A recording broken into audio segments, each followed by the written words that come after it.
কয় জানো? যদি কেউ ভালো শিক্ষিত হয় তারে পণ্ডিত কয়, কেউ ভালো শাস্ত্র পড়লে তারে শাস্ত্রজ্ঞ কয়, ভালো কবি গাইলে তারে কবি সম্রাট কয়, ভালো রচনা করলে তারে সাহিত্যিক কয়। গুরু কারে কয়?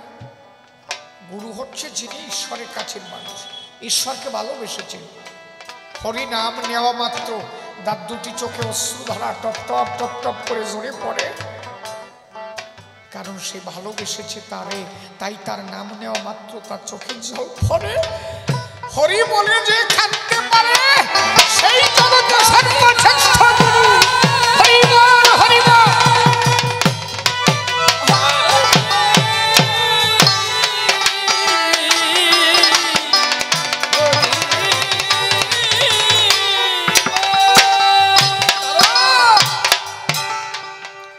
এই জন্য দেখবা, এই জন্য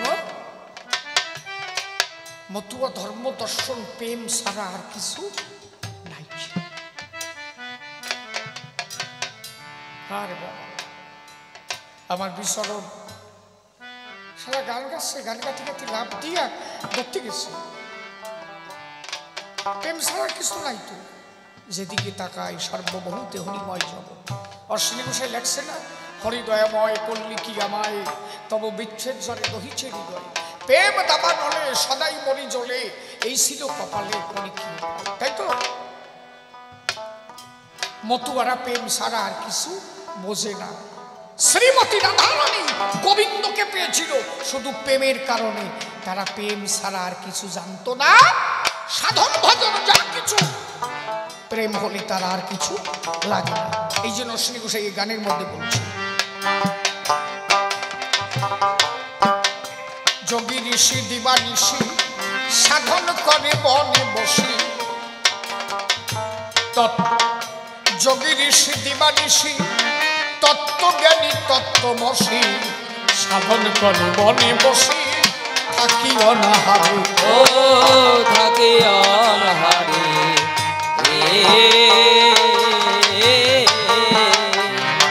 ওরে তবু পায় না দেখা বাঁকা শাখা, হরিবল হরিবল হরিবল। ও তবু পায় না দেখা বাঁকা শাখা, পায় না দেখা বাঁকা শাখা, তবু পায় না দেখা, ও তবু পায় না দেখা বাঁকা শাখা, পায় না দেখা বাঁকা শাখা, ওরে পায় না দেখা বাঁকা শাখা। যতদিন না প্রেম সঞ্চারে মনোরা দুঃখ বাসরা দেখবি যদি তারে, মনোরা দুঃখ বাসরা দেখবি যদি তারে।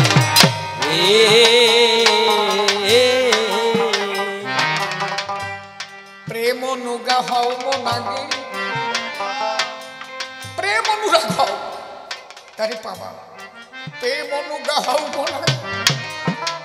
দেখবা কিছু কিছু সাধু দেখে যান, বাবা হরিচাঁদ বাবা হরিচাঁদ, এই বাবা হরিচাঁদ কোয়া মাত্র চোখ দিয়ে টপ টপ করে জল পড়ে। এটা হচ্ছে প্রেম অনুরাগ। এমন ভাবে হুঙ্কার দেবে, বাবা তারক, এই হুঙ্কার দিয়ে টপ টপ করে চোখের জল পড়তেছে।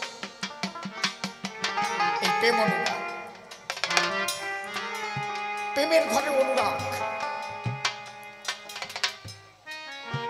তারা কান্না ছাড়া কিছু বোঝে না।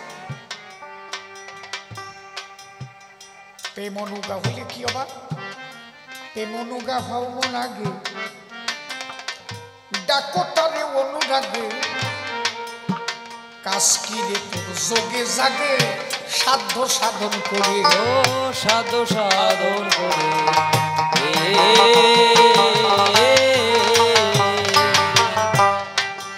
কি করছে সব অশ্বিনী গোসাই কি কয়, এই টিপা টিপি এত কিছু কি রে? প্রেম অনুগা হও মন আগে,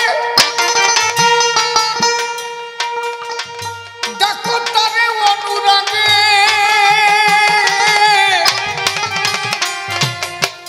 কাজ কি রে তোর যোগে জাগে, সাধ্য সাধন করে। ও সাধ্য সাধন করে,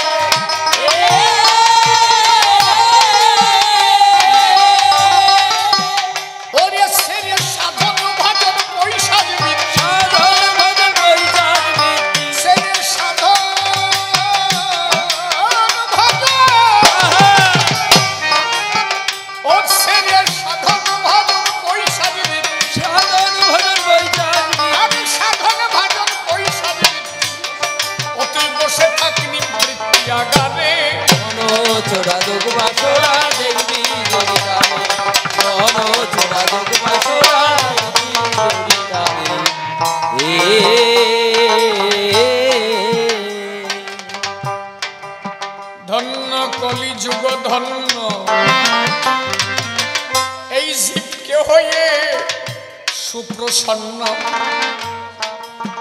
জন্ম নিল শ্রী চৈতন্য যশবন্তের ঘরে। ও যশবন্তের ঘরে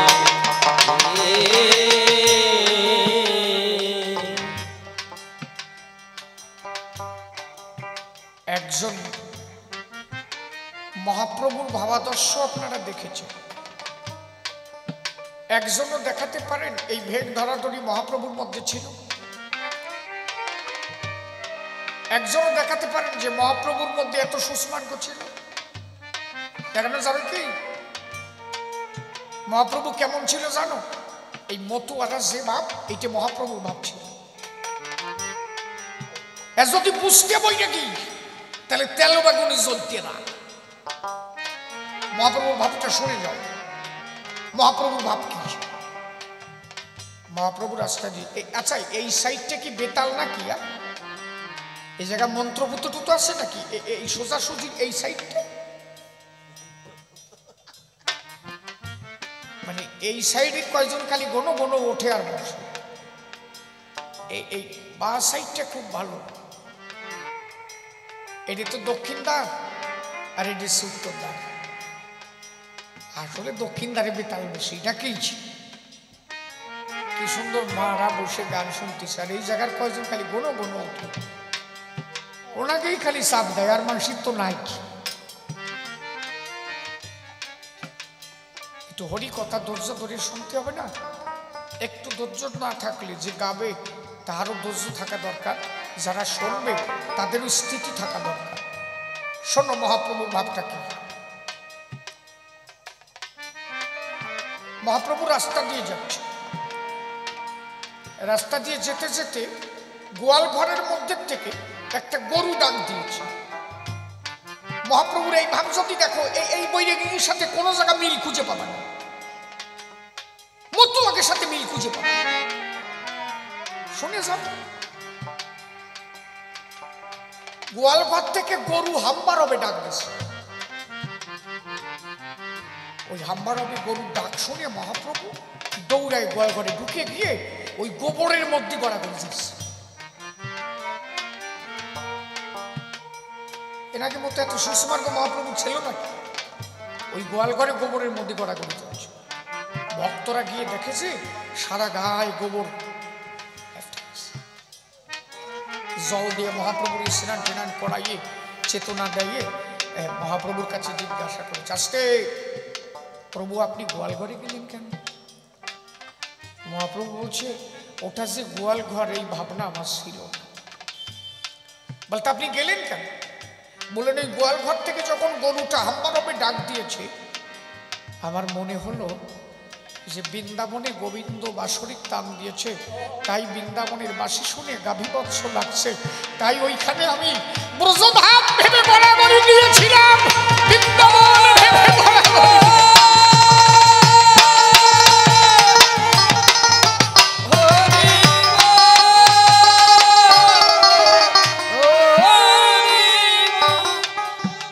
তাহলে মানুষ যখন একবার প্রেমের ঘরে যায়, কোন জায়গা গোবর আছে না গু আছে এই জ্ঞান থাকে তখন। তাহলে এত ভঙ্গি আসে। মহাপ্রভুর ভাব ছিল তাই। খান্ডিবনের মধ্যে দিয়ে মহাপ্রভু যাচ্ছে, হরি আর করি, সিংহ আর হাতি রাস্তার উপরে শুয়ে আছে। বলভদ্র পিছন থেকে মহাপ্রভুকে বলছে, প্রভু আর এক পায়ে আগে গেলে কিন্তু খেয়ে নেবে, সিংহ বসা হাতি বসা। মহাপ্রভুর লক্ষ্য এই মতো আগে যে ভাব দেখো না, মাতাম দিতে দিতে লক্ষ্য থাকে কোথায় কি আছে, কনে পায়খানা আছে না ঘু আছে, না পাকা রাস্তা গরম না নরম, লক্ষ্য আছে। মহাপ্রভুর পূর্ণ ভাব মতুয়াদের ভিতরে। এই বোঝো মহাপ্রভু কি করলেন, ওই খান্ডিবনের মধ্যে দিয়ে যাচ্ছে, সিংহ রাস্তার পরে শুয়ে আছে, শালা হাতি শুয়ে আছে। বলভদ্র বারণ করছে যেও না, মহাপ্রভুর লক্ষ্য নাই। জয় হরি বল, হরি বলে। আর একটা কথা শুনে রাখো, মহাপ্রভু কোনোদিন 16 নাম 32 অক্ষর গায় নাই। একটা কথা মাথায় রাখো, এই যে এরা যে হরে কৃষ্ণ গায় না, হরে কৃষ্ণ কৃষ্ণ কৃষ্ণ হরে হরে, হরে রাম রাম রাম হরে হরে, মহাপ্রভু এই নাম দেয় নাই কাউ, নিজেও কোনোদিন এই নাম গায় নাই। এরা পাইছে কোন জায়গায়? মহাপ্রভু এক নাম করতো, সেটা হচ্ছে হরিবোল। বলতো হরে কৃষ্ণ হরিবোল। শ্রী শ্রী চৈতন্য ভাগবতের 98 পেজে পরিষ্কার মহাপ্রভু বললেন কি, 16 নাম 32 অক্ষর তন্ত্র, হরিনাম হচ্ছে মহামন্ত্র। যে হরিনাম মহাপ্রভু দিয়েছিল, জগাই মাধাইকে উদ্ধার করতে বলেছিল, মাধাই রে একবার হরিবল, জগাই রে একবার হরিবল।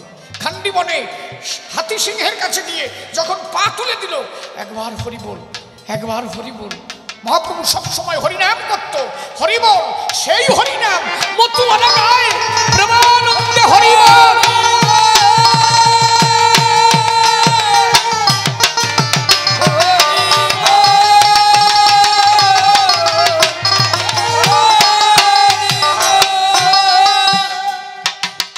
এই জন্য দেখবা অশ্বিনী গোসাই গানের মধ্যে লিখে গেছে, আনন্দে লৌনে মধুর হরিনাম। ওর মধ্যে কলি আছে, ছিল না মনার্পিত কলিতে সমর্পিত করিলেন গৌর গুণধাম, নামে জগাই বাধাই তোরে গেল প্রাপ্ত হলো মোক্ষধাম। এই হরিনাম মহাপ্রভু দিয়েছিল প্রথম। বৈরাগীরা বুঝতে পারলো না, তাই পরবর্তীতে হরিচাঁদ ঠাকুর আরো সহজিয়া ভাবে হরিনাম জগতে আনলেন। সহজিয়া ভাবটা কি ভাব? মহাপ্রভু তখন খোল করতেন, নিতাই গৌর দুটি ভাই খোল করো তালে, হরি বলে জগত মাতাই শোনেন জ্ঞানী। এখানে আপনার কতজন লোক আছে?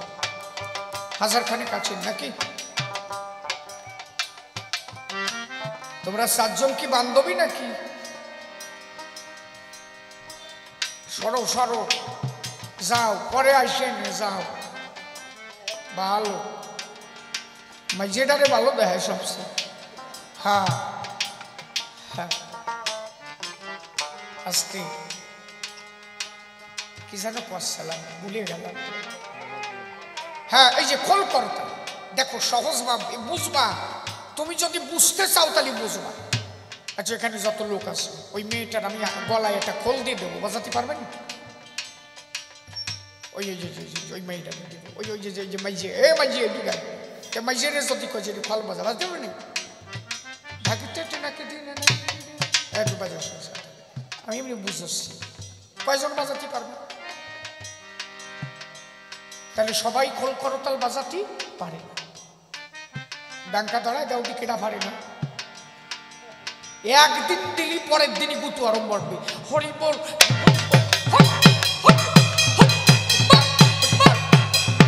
ঠিক কিনা? গিটি নড়া দিস না কেন সাতা? তাহলে এই যে খোল করতালের সেল, সেইটা ডাঙ্কায় আসলো, কত সহজ হয়ে গেল, যাতে সবাই হরিনাম করতে পারে। এই জায়গাটা খোল আর করতাল বাজাতে কয়জন লোক আসবেন? কয়জন লোক আসবে? যেই ডাঙ্কা কাশি বাড়ি আরম্ভ হয়ে যাবে, ভ্যান আলাও দাঁড়ায় যাবে, অটো আলাও দাঁড়ায় যাবে, টোটো আলাও দাঁড়ায় যাবে, শালা সবাই দাঁড়ায় কবে হরিনাম হরিনাম।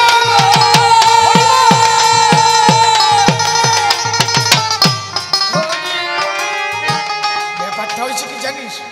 কিছু বৈরাগীর গায়ে জ্বালা উঠছে যে এই শালা যেভাবে আরম্ভ হয়েছে তাতে আমাকে দফা সারা। আরে আমার কথা না, যেটা ঠিক সেই দেখেই প্রকৃত বিশুদ্ধ বৈষ্ণব যারা মতুয়াদের ভালোবাসে, তারা এই যে মতুয়ারা যেভাবে নাম করে, এইভাবে প্রথম উদ্দণ্ড কীর্তন করেছিল নিত্যানন্দ মহাপ্রভু। কার ঘরে জানো? শ্রীবাসাঙ্গী নাই। সেই মতুয়ারা কয়, তারা গোসাই লিখেছে না, শ্রীবাসের শাশুড়ি বুড়ি তোরা সে পালাইল। মহাপ্রভু নিত্যানন্দ মহাপ্রভু নাম করতে করতে আত্মহারা হয়ে গেল, এই উদ্দণ্ড কীর্তন করত, যে নাম মতুয়ারা গায়। তাহলে প্রকৃত বিশুদ্ধ বৈষ্ণব হলে মতুয়াদের সঙ্গে পার্থক্য ভাব তার একই। পরবর্তীতে মহাপ্রভু হরি হয়ে আরো সাধন ভজন কত সরল করে ফেলছে, কথা বোঝা যাচ্ছে নাকি? আবার কালকে চার দোকানে যাই কইনি কি গাইয়ে গেল সাতার মধ্যে, বুঝলাম। হ্যাঁ, ফোরন কাটার লোক তো অভাব নাই। এই যে সম্মিলন করতেছ না, দেইয়ে নে যে কয়জনে কমিটিতে থাকবে না, তার বউ যদি একটা ভালো শাড়ি পরিয়ে যায়, ওই যেটা বাধা দেয় সে কবে নেই, আগে না এইরকম শাড়ি পরতো না, এই সম্মিলনে পরে পড়তেছে কেন জানিস? টানা কতটা মারিছে রে, সেইটা ওই যে দিদি ওর বাদানির জন্য রয়েছে। ওই ওমা আমি কি ভুল করছি? এই যে কি জ্বালা রে বাবা, থামবা না, ও বাদানি লোক থাকবে, তোরই বাইয়ে যাবা, ও কে কি কলো তাতে আমাকে কি আসে যায়? কি ও তো বাধাটা মিলাবে যাতে এটা নষ্ট করা যায়। কত কষ্ট করে মানুষের বাড়ি যে ভিক্ষে ছিয়ে দাও, তো ঠাকুরের নাম কর, একদিনও যাবে না, ওই শয়তানটা একদিনও যাবে না। আর চার দোকানে বসে ওই চশমার তলা দিয়ে টাকা, তোমাকে এই জায়গায় এরকম মানুষ নাই, দোহাই দরকার আমাকে ওই জায়গার কথা করছি। থাকলি বা আমি কব কেন, আমি গুতো খাতে যাবো।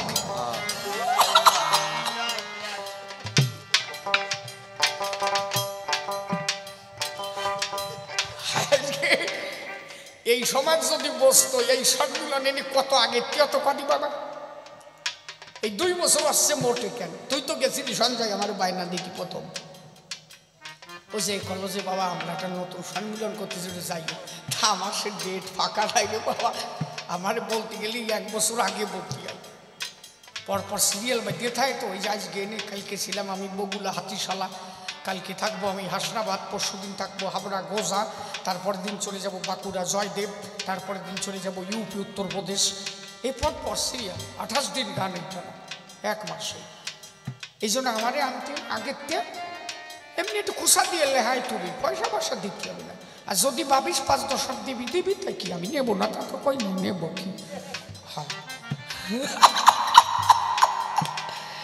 হরিবল হরিবল হরিবল হরি হরিবল হরিবল হরি হরিবল।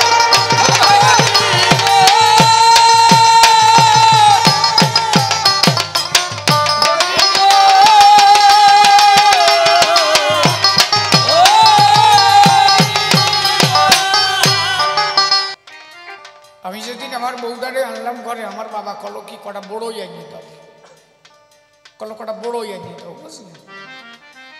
আমার বাবু ঘর দিয়ে ভন করে ঘুরতেছে। আমি না কি ঘরও কেন? কয় যে তোমার বাবা যে কি চাইছে, কি বড়ই। আরে তা বড়ই ছিল না, কাজে না আমি বড়ই মানে কুলডি বড়ই কয়, বাংলাদেশে আমরা কুলডি বড়ই কইছি না, ও তা জানবে কে? আমি 8 দিনকে সেমড়ি, তাই না? আমার তো ফিরে 10 বছরের ছোট, তাও বড়ই ছিল, এসে বলিস না ফিরাই তাই। একটু পরে আমার বাবা কাছে গোনাটা টানায় দাও তো। গোনা কি? পা কাঠার মতো দাঁড়ায় বলছে, গোনা টানা কাজে গোনা কি? ওর মশারিরই গোনা কয়। আমার মা কয় যে ও বউ মা পিদ্দুম দিয়ে একটু দড়ায় আনো দিই, এই আর আগে জাত মারছে। পিদ্দুম কারে কয়? পিদ্দুম বোঝো তো, ওই ল্যাম্প করে পিদ্দুম কয়, ল্যাম্প করে পিদ্দুম কয়।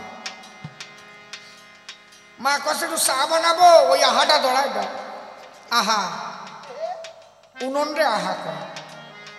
এক দেশের গালি আর এক দেশের বলি, এন বুঝলি আয়, আমি যা করছি ও বুঝলি আয়, আমি তো আহা করছি বড়ই করছি আর ও বুঝলি আয়। একজনের মাইয়ে উত্তরপ্রদেশ বিয়ে হয়েছে, বুঝলি? 18 বছর পরে জামাই আইসে বেড়াইবার তরে, তার শাশুড়ির চুল তো 18 বছর আগে কালো ছিল, পাইকে গেছে। হিন্দিতে চুলরি কয় না, কি কয় ওইটা কই বুড়ি কয় যে বাল কয়, তা আমি কি কব কয় কি? হ্যাঁ তাই সে আমি যে জামাই ওই চুল কালা দিয়ে মানে পাকিয়ে গেছে, 17 বছর পরে আছে। জামাই কষে মাইজি তেরা বাল পাক গেছে, মাইজি তেরা বাল পাক গেছে। শাশুড়ি কয় যে এই ওয়াজাত্রে কেডা আসতে কইছে, আমার যে 2 সাইডে পাকছে শালা কোন সময় দেখছে? ওরে জ্বালা বাদাইছে, ওই শাউরি কাপড় ধরে ঘরের মধ্যে দৌড় দিয়েছে। শ্বশুর সামনে দাঁড়ায় রয়েছে, খাইছে গুতু। শ্বশুর কয় যে জামাই বাড়ি এসে তো লাফাই বেড়াস, কয় যে ও যাত্রে বাড়ি এসটি কইছে কেটা? আমার কি কইছে জানো? কয় যে কি কইছে?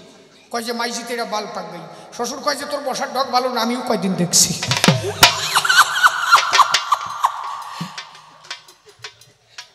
দেখ রস পাইছি, কই বুড়ি দেখছি তেও পড়িছে দেখ। আচ্ছা জামাই কি খারাপ কইছে বাবা? জামাই তো বালি কইছে, চুলনি বাল।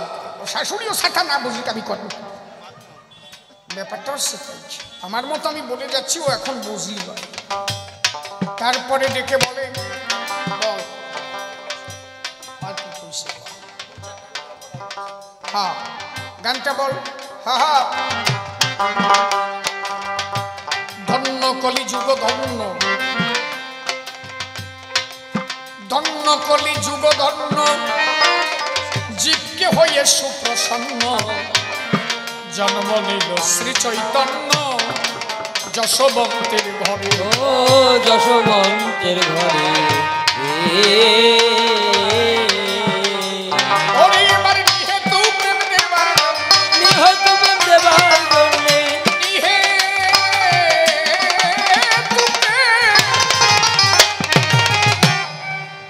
এই যে ঈশ্বরকে ডাকার একটা বিধান নিহেতু প্রেম কারে করে নিহেতু যার মধ্যে কোনো হেতু নাই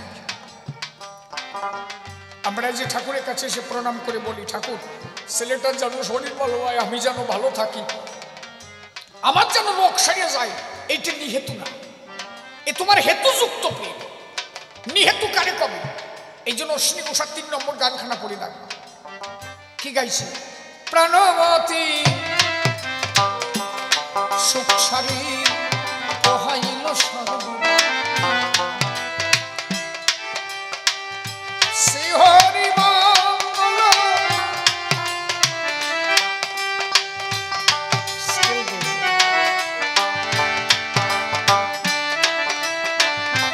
পোহাইল সর্বরি শ্রীহরি মঙ্গল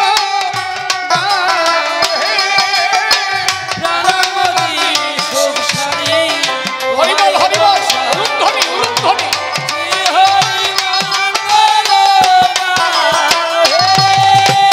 হরে প্রাণমতি সুখ সারি পহাল সর্বন শ্রী হরি মঙ্গল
জায়গাটা কেন গাইলাম একটু বুঝাবার কারণ।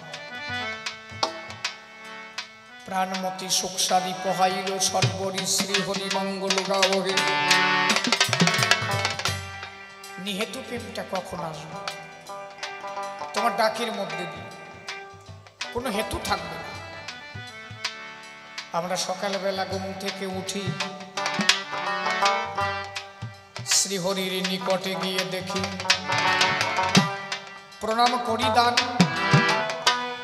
প্রণমিয়া বলি তারে, হে ঠাকুর ভালো রেখো মরে, ভালো থাকে যেন আমার ঘরেরই সন্তান, স্ত্রী পুত্র কন্যা যেন আমার সবাই ভালো রয়। হরির মঙ্গল কামনা কিন্তু আমি করি না, শুধু আমার মঙ্গল কামনায় বতি রেখে যায়। জগতের মালিক তার মঙ্গল কভু নাহি চায়। আচ্ছা, তোমার যদি বাবা ঘরে থাকে, আস্তে কথা বলে কারা, তোমার বাবা যদি ঘরে থাকে, তাহলে তুমি তোমার বাবার মঙ্গল চাবা না ঠাকুরের কাছে? হে ঠাকুর আমার বাবা যেন ভালো থাকে, তাই তো? তাহলে হরি আমার বাবা, আমরা কই না বাবা বাবা হরিশান বাবা হরিশান, কই তো? তাহলে কি আমি তারে প্রণাম দিয়ে বল, বাবা তুমি ভালো থাকো। আমি জানি বাবা তুমি যদি ভালো থাকো তাহলে আমি ভালো থাকবো। আমার ভালো আমি চাই না, অনন্ত জগৎ তোমার চালাতে হয় তো, তাই তুমি ভালো থাকো। এই যে প্রণাম করে নিজের হেতু নিজের কারণ ছেড়ে দিয়ে তাকে ভালো রাখা যায় কি বাবা? তুমি প্রণাম করে তার ভালো চাও। শ্রীহরি মঙ্গল গাও, প্রাণমতি সুখসারি পহালো সর্বরি শ্রীহরির মঙ্গল গাও। এইটা হচ্ছে নিহেতু, যেখানে কোনো হেতু থাকবে না, কারণ শুনবে। আর আমরা তো প্রায় ভালোবাসি সব কারণ হলো। সবার দিয়ে কব আমার অম্বলির ব্যারাম যদি পাই আরাম, 5টা দল দিয়ে মৎসব দেব, আর যদি ব্যারাম না সারে খুঁটে খাইয়ে নি, কেটা দেয় তোমারে খাইয়ে নি। মানে এ তো ভালোবাসা না, হালে শশা। সলটা এবছর মাধ্যমিক দেশে যদি ভালো ডিভিশন পায় বাবা, কথা দিলাম 3টে দল লাগিয়ে বলি সরাতে পারি। আর যদি সেকেন্ড ডিভিশন পাই, কোন শালা তোরে দেয় খাইস কেন? 5 বিঘে জমিতে পাট লাগাইছে, 1 লাখ টাকার পাট হবে, মানত করেছে বাবা এবার যদি পাট ভালো হয় না 5 টাকার বাতাসা দিবার। কি দায় ঠেইছে তোর 1 লাখ ঘরে দেবে আর 5টার বাতাসা খাবে? কে নেয়া না কই বলা যায় না বাবা।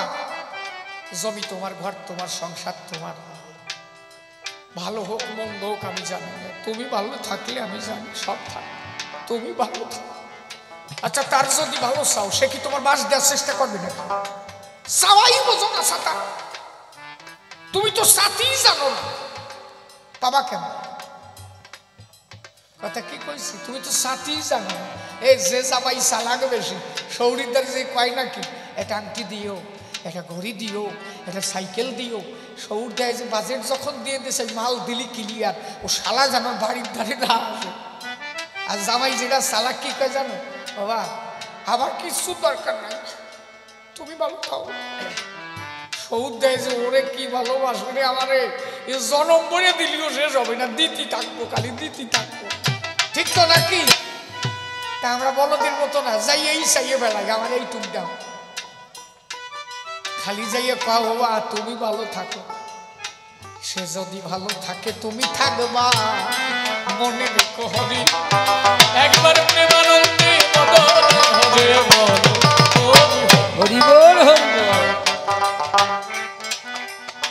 এই জন্য আমার গোসাই গান, ওরা কান্দি নিত্য ধামে, সে যে মত্ত আছে গোপীর প্রেমে, গেলে পর ভাগ্য ক্রমে দেখবি সে অধমে। ও দেখবি সে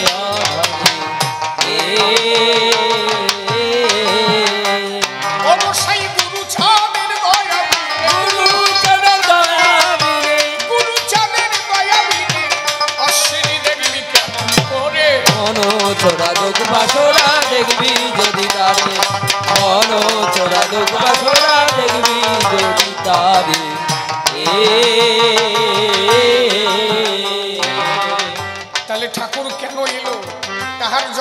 গোসাই। প্রায় 2 ঘন্টা হয়ে যাচ্ছে আমি দাঁড়িয়েছি সবাই। আমি 2 ঘন্টা দাঁড়াইছি মনে হচ্ছে? হয়ে গেছে 2 ঘন্টা। তোমাকে মনে না লিখে আমার ঠেঙে করছে। হ্যাঁ, বাড়িতে নামিস না কেন? ভালো না, আস্তে আস্তে বয়স হয়ে যাচ্ছে না, গিরে গিরে বোঝো তো। হ্যাঁ, 80 বছর পূর্তি, এখনো 40 বছর বাকি, বয়স হয়ে গেছে না। ওই বুড়িটা কি বোঝা বুঝেছে যাইয়ে দেওয়া। গুরুচাঁদ ঠাকুর কি দিল, তাই না? এই অনুন্নত সম্প্রদায়ের জন্য 1846 সাল 13ই মার্চ গুরুচাঁদ ঠাকুরের আবির্ভাব। দোল পূর্ণিমা তিথি যোগে আমার গুরুচন্দ্র উদয় হলো। বসে বসে শোনেন যত ভক্ত জ্ঞানী দল। স্বয়ং ভোলানাথ আর নারায়ণ কথা ছিল তাই, আদ্যাশক্তি মহামায়ার কোনো সন্তান নাই। আদ্যাশক্তি মহামায়ার সন্তান নাই। ভোলানাথের কাছে বললো কি, আমার একটা সন্তান দাও। বলো দেবতাদের সন্তান হবে না। কেন? বললো দেবতাদের সন্তান হবে না। এর কারণ কি? একদিন, আজকের শিব পূজা তো, দুটো কথা বলি, আমার গুরুচাঁদের পুজো। সেইবার পার্বতী দুজন হয়েছে মধুর মিলন। এই মধুর মিলনের ফলে দেবতারা অট্টহাসি দিয়ে বলে, হর পার্বতীর মিলন দেখে অট্টহাসি দেবতারা করেছে যখন। ভোলানাথ খেপে গেল। ভোলানাথ খেপে গিয়ে বলল, তাই এই আমরা দুজন মিলন হয়েছি, তোরা হাসি দিলি কিসের দায়? এই যে দেবতারা হাসি দিয়েছিল, তখন ভোলানাথ অভিশাপ করেছিল, আজ থেকে তোদের দেবতা কুলি আর কোনোদিন জন্মাবি না কোনো সন্তান।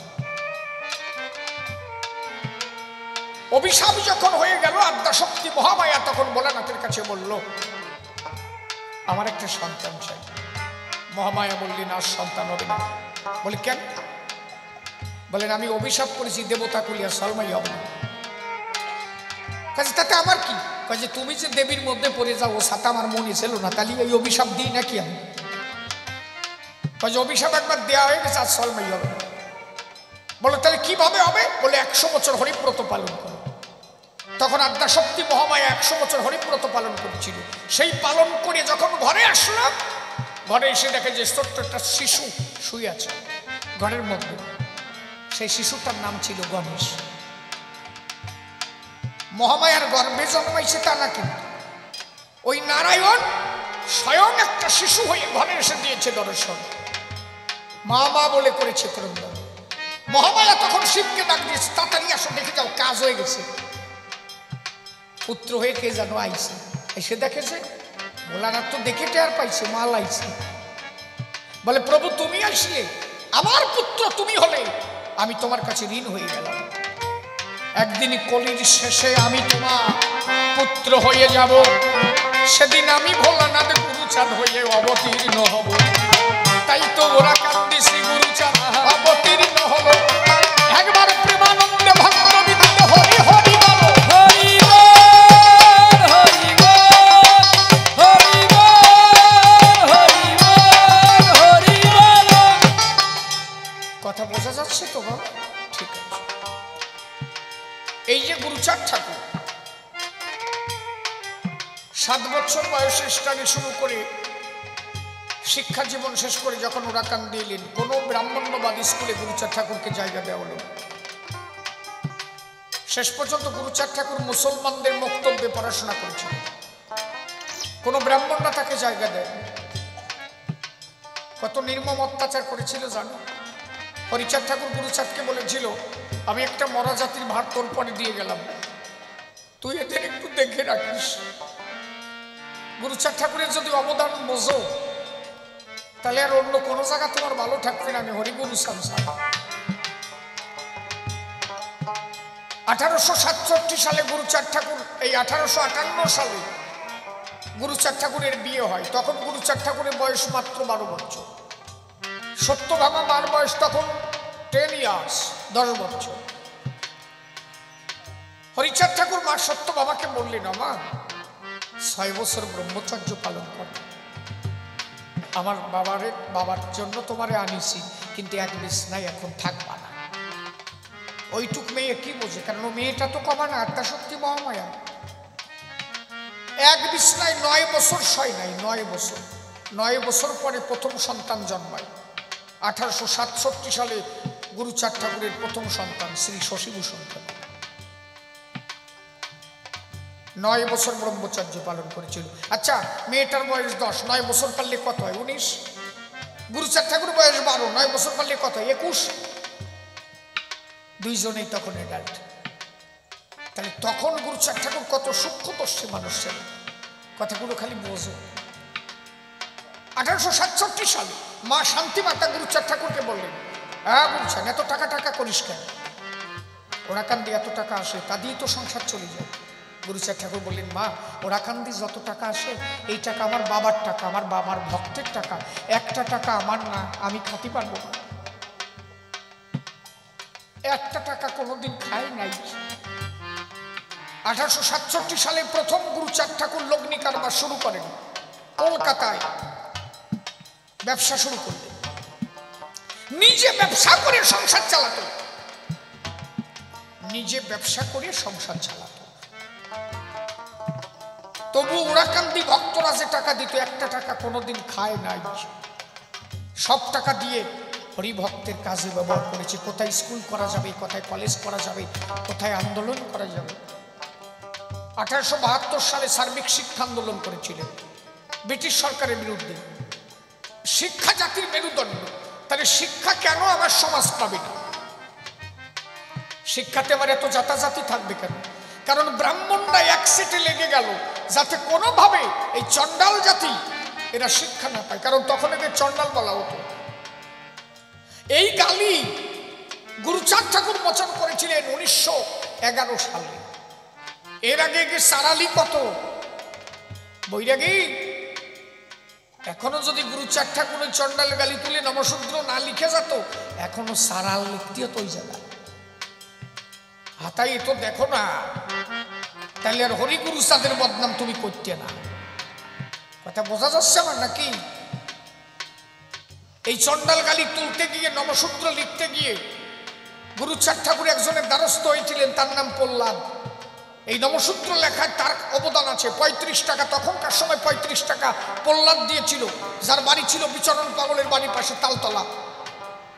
সেও একজন ভক্ত, তখনকার সময় 35 টাকা দান করেছিল। 1881 সালে দত্তডাঙ্গা ঈশ্বর গাইনের বাড়িতে নমশূদ্র সম্মেলন হলো। গুরুচাঁদ ঠাকুর তখন শুধু নমশূদ্রদের, শুধু এই জাতির জন্য একটা ভাষণ দিয়েছিলেন, কি মরি কিংবা বাসি আমি তাতে দুঃখ নাই, ঘরে ঘরে পাঠশালা করে দিতে চাই। শুধু এদের বললেন, গোয়ালঘর থেকে যখন গরু বেরিয়ে যাবে তখন গোয়ালঘরকে স্কুল করো, রান্নাঘরে রান্নাবান্না হয়ে যাবে, স্কুল করো। এইভাবে 4,500 উপর স্কুল করেছিলেন গুরুচাঁদ ঠাকুর। আজকে ভালো জায়গার সব ভালো তা খাও, টিপা করলে হাগো তো টেয়ার পাও না, পরের বাঁশ বাগানে হাগিয়ে বেড়াতে হচ্ছে। আরে 30 বছর আগের কথা কই আমি, পরের বাঁশ বাগানে হাগিয়ে বেড়াইছি। তাবু খাটানো হাগা ভুলে গেছো নাকি? এই সমাজের মানুষ কোথায় ছিল? বাংলাদেশে যারা বাংলাদেশ থেকে এই দেশে এসেছে শুনে দেখো তো, দরে মাঠে ঘাটে শালা ধান কাটিয়ে মলন বলিয়ে ঢেকি পাড়াইয়ে বাঁচতে হয়েছে। ওই যে নাই কয় না, শাপলা কয়, শাপলার ঢ্যাপ খাই আমি তাই বাঁচি, শাপলার ঢ্যাপ খাইছি। শাপলার ঢ্যাপ ওই দেশ থেকে যখন এই দেশে আমার সমাজের মানুষ চলে আসলো, কি অবস্থা ছিল বলেন? ওই যে তারপরে যে খই, ওরে কিসের খই জানো? ঢ্যাপের খই কয় না, সে ছোট ছোট হতো, বুড় বুড়োই উঠত। ভুলে গেছো না? গুরুচাঁদ ঠাকুর যা করেছে তোমার জন্য কেডা করবে? 1907 সালে শরীর পত্রিকা গঠন করলেন। 1900 সালে তোমরা জানো তোমাদের জমির অধিকার ছিল নাকি? কত সাল থেকে তোমাদের রেকর্ড শুরু হলো জমির? তোমাকে জমি জমা ছিল নাকি? গুরুচাঁদ না মরো, নিজের বিটে ঠিক নাই, বিটিয়া কিনা দেশে সেইটুকু জানো নাকি তুমি? 1900 সালে গুরুচাঁদ ঠাকুর সর্বপ্রথম তেভাগ আন্দোলন শুরু করেন। ইতিহাসে তেভাগ আন্দোলনের জন্য গুরুচাঁদ ঠাকুরকে বলা হয়। কেন জানো? আমার সমাজের মানুষ তখন চাষ ছাড়া কিছু জানতো না। 50 বছর আগে খবর নিয়ে দেখো তো, যদি ছেলে বলা হতো এই তোর সালটা কি আরে কয় যে ভালো কিসের হয়েছে, ভালো কোদাল কোপাতে পারে। আর এখন যদি কয় যে তোর সালটা কি আরে কয় যে মাধ্যমিক পাশ করে 12 ক্লাসটা দেয় নাই। আরে আমার হয়ে গেছে রে, ঠিক কিনা? কার অবদান? সব আমার গুরুচাঁদের অবদান। এই দাও ঘুরে বেড়াচ্ছে আমার গুরুচাঁদ, দেখছো? ও কথা শুনতে আইছে। ওরা ভোলানাথ সর্বপ্রথম কুকুর মূর্তি ধরছিল তো, বুঝেছ? প্রথম গুরুচাঁদ মানে স্বয়ং ভোলানাথ প্রথম কুকুর হয়েছিল, কুকুর মূর্তি ধরছিল। এই জন্য দেখবে সে জায়গা গান বাড়লো ভাই, এরা ঘুরে বেড়ায়, এরা গান শোনে, বুঝলে? ওকে রিমি টিমি ঝিমি যত নাম দাও, কোনো নাম ধরে ডাকলি কাজ হবে না। ও যত নাম দাও খালি ভোলা কবা, হায় ভোলা এত এত এত দেখবে আর শীত হয়ে পড়ে, গড়ই পড়ে, মানে ওকে মূল নামই কইয়া, ঠিক কি না? এটা হাঁসের নাম দিয়ে তুমি কি নাম কয়? হাঁসের নাম তুই যাই তুই খালি কবি চই চই চই চই চই চই, পরিষ্কার সাতা দেখবি। মুরগির নাম দিয়ে তুমি রাঙাবি, কিন্তু খালি খাবার ওরা জানে এই নাম আমাকে। মুরগির আবার সই সই করি আসে না, আসে তাই কয়, তাহলে ওকে মূল নাম কে আর পাইছিস? ও রে শালা, আমি আতায় পালাবরা খালি। এই বাহন রাজা আমাকে দফা সারিছে না, এ যদি বুঝতে তাহলে কি ওই জাতার বাড়ি আনটিয়া? হ্যাঁ, ফুকুরিয়া একটা স্কুল হবে, ফুকুরিয়া কথা শোনে না বলি তো বুঝবা না। ফুকুরিয়া একটা স্কুল হবে, আজকে ফুকুরিয়া একটা স্কুল হবে। এই গিরিশ বসু বলল গুরুচাঁদ ঠাকুরে ফুকুরিয়া একটা স্কুল করবা, এই আমার কটা টাকা আছে, আমি কাঠের ব্যবসা করে কিছু টাকা জোগাড় করেছি বাবা, এই টাকাটা সৎ কাজে ব্যয় করো। গুরুচাঁদ ঠাকুর বলে একটা স্কুল করে দিতেন। ওই কয় বাহনে খবর পাইছে, জাত মারিছে তো। ও শালা যদি স্কুল করে দেয়, ওরা যদি ও কথা শিখে ফেলায়, তাহলে তো ওকে মাথায় কাঁঠাল তুই খোঁজ খাতে পারবো না। ওই গিরিশ বসুর কাছে যে করছে তোমার স্কুল করতে কোন শালা করছে, তুমি আমাকে হায়ার কাস্টের লোক কয় যে কেন স্কুল করলে ওরা শিক্ষা পাবে। ওরে তুমি বোঝো না, না ওরা ও কথা শিখে গেলি তোমার কপালে কষ্ট আছে। ওই চলা ফারবে নাকি না, ওরা চিঠি নিয়ে এসে চলা ফাড়িয়ে দিই, ওরা চলা ফাড়িয়ে দেয়, জল তুলিয়ে দেয়, জানো না? আর ওরা ও কথা শিখে গেলি সিটি ভর্তি আর আসবে না। গিরিশ বসু কয় তো তাই তো, তাহলে কি করবো? কয় যে একটা দাতব্য চিকিৎসালয় খুলে দাও, মাছ মাংস খায়, দাঁতের মধ্যে ঢোকে, দাঁতের যাতে রোগ না দাঁত ভালো থাকে। সেই স্কুল শেষ পর্যন্ত করতেই দেয় নাই।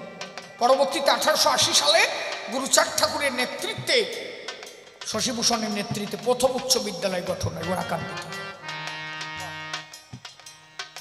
কথা বুঝিস? তাহলে কি দফা সারিছে ছোটটা গল্প, ওরা কইছে না কলি হবে না।